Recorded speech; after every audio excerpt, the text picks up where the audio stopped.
Funding for Firing Line is provided by this station and by other public television stations.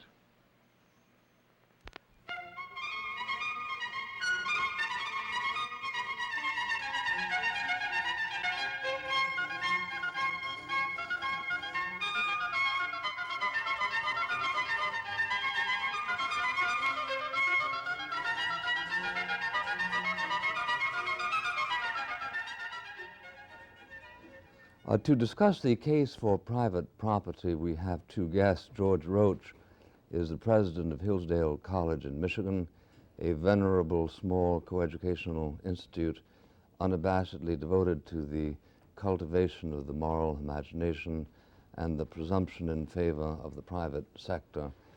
Dr. Roach received his BA from Denver's Regis College and his advanced degrees in history from the University of Colorado. He joined the staff of the Foundation for Economic Education, where he wrote 5 books before joining Hillsdale College. Our second guest is the senior libertarian economist in the world, Nobel laureate Friedrich von Hayek. Professor Hayek, born in Vienna, became known in America after the publication of his triumphantly successful book, The Road to Serfdom, which, published toward the end of the Second War, warned against the implications to human freedom of the statist course being set by Great Britain and other countries. But he had already performed the prodigies in technical economics that won the Nobel Prize for him 2 years ago, and he left the London School of Economics to resume his studies at the University of Chicago, where he wrote his classic, The Constitution of Liberty. He returned to the University of Freiburg and continues to write definitive economic studies and essays for the technical journals. At Hillsdale College, at a special meeting of the Montpellier Society 2 years ago, to celebrate his work, a book issued celebrating that event, published by the New York University Press. It is called Essays on Hayek, in which, as it happens, I have a chapter. Such is the notoriety of Mr. Hayek's opposition to state centralism that they even compose limericks about him on college campuses. Last week at Berkeley, I heard this one. There was a young man from Nyack who slept with a girl on a kayak. To do this while tanning requires central planning in spite of the writings of Hayek. I should like to begin by asking Professor Hayek what would he do if he prevailed in Congress in order to diminish unemployment? Well, we must be clear about what's the cause of unemployment. There is a current view, which is not completely wrong. That's what makes it so dangerous, that all you have to do is to increase expenditure. And that, of course, leads to the use of inflation to secure full employment. But that's only a short-term relief, which in the long term makes things worse. Because what it amounts to is to stimulate certain misdirections of labor, particularly in this period where everybody wanted growth. It draws more and more people in producing capital goods. And they can be kept employed there only by continuing inflation. In fact, continuing inflation at an accelerating rate. So the dreadful position is that the politicians can always temporarily say, oh, we are going to reduce unemployment by spending more. But in the long run, they make these misdirections of labor only worse. And we buy the short-term remedy at the price of greater unemployment later on. Now, we have had the longest period of inflation behind us which this country has ever experienced. And we must expect that a very large proportion of the labor force has been drawn into occupations where they cannot be permanently employed unless we have continuing and accelerating inflation. The consequence is that we must go through a very bitter period of unemployment in which people are induced to shift their occupation. Now, in a normal market system, that works fairly easily, because the relative wages indicate where the chances of occupation are. But we have on top of inflation a system where the whole wage structure is almost entirely politically determined by trade unions. So this normal mechanism of relative wages, which tells people where good employments are, no longer works. So I think as a result of a silly policy in the past, we are bound to go through a much longer period. Now, note, the mistake is not the present government policy that's wrong. It's wrong in the sense that they are tempted to try again to stimulate it by a little more inflation. The mistake is in the past, and we have to pay for mistakes already made in the past. Well, what sort of shifts do you anticipate would take place if we had a totally mobile market responding Well, I think very to largely shift away from producing capital goods into producing consumers' goods, but in detail that's impossible to predict.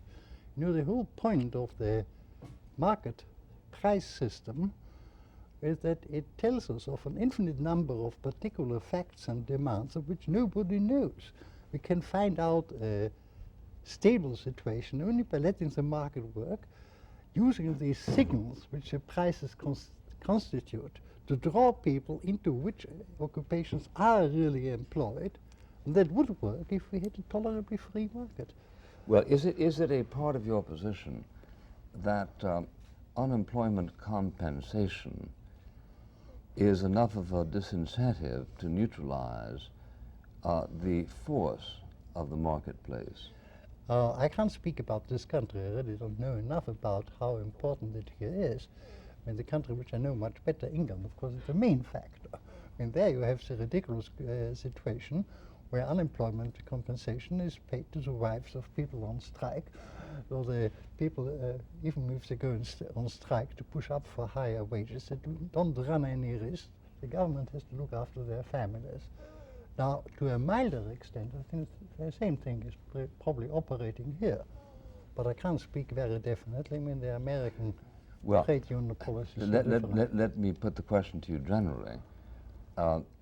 Is it a part of your position that the adjustments required to make up for past mistakes cannot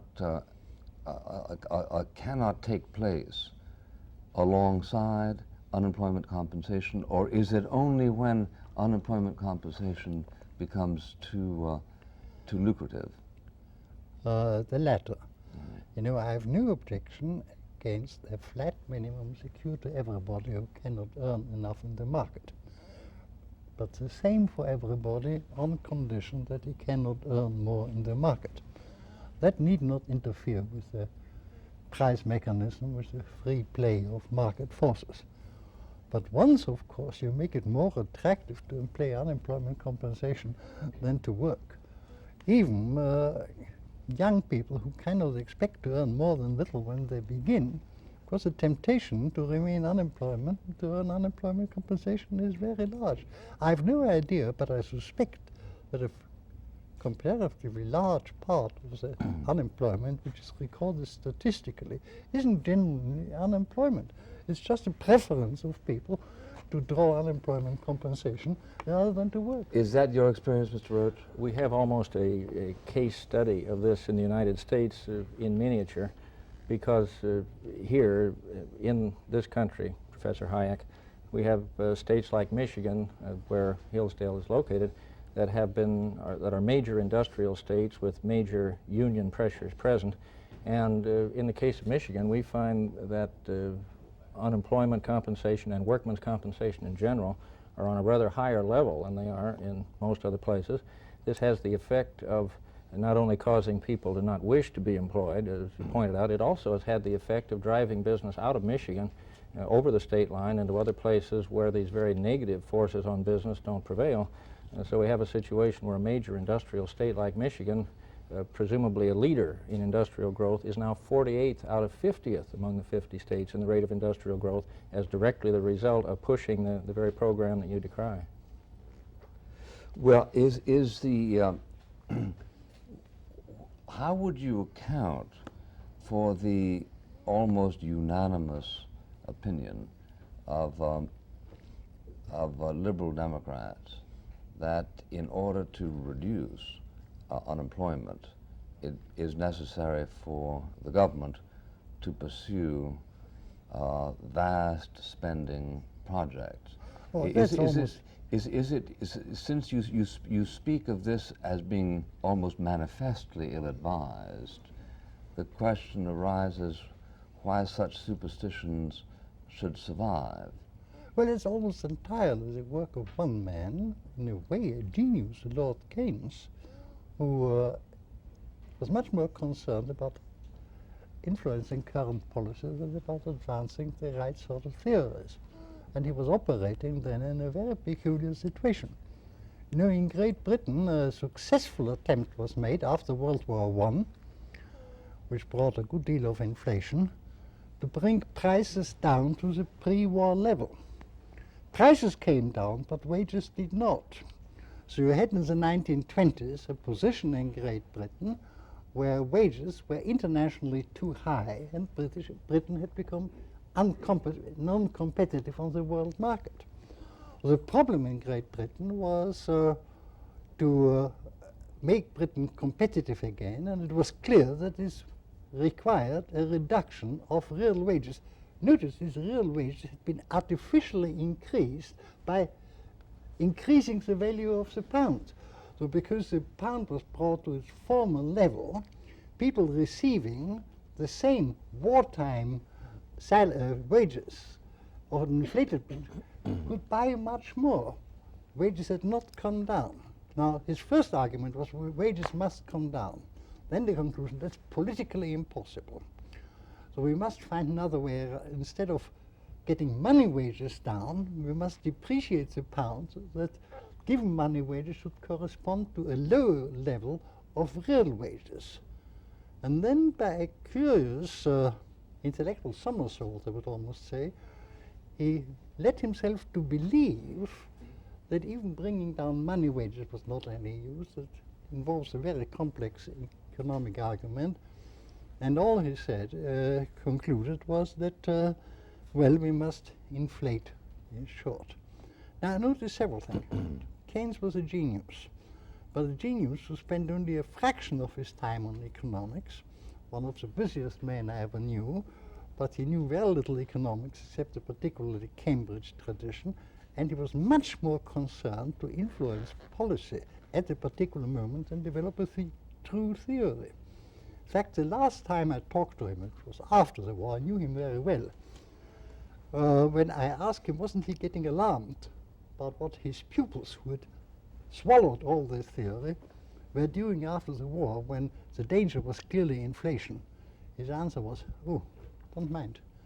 My theory was frightfully important in the 1930s, because then we needed an expansion to correct the situation. Do trust me, if this theory ever becomes dangerous, I'm going to turn public opinion around like this. 6 months later, he was dead. And as usual, what happened is that the very doctrinaire pupils of this man did apply to a completely different situation a theory which was designed to influence policy in a particular situation. The only thing I blame Keynes for is to make his theory more attractive and effective. He called it then the general theory. In fact, he knew precisely that it was not a general theory, that it was an argument to persuade government in the 1930s to do particular things. It was an ad hoc approach. It was entirely an ad hoc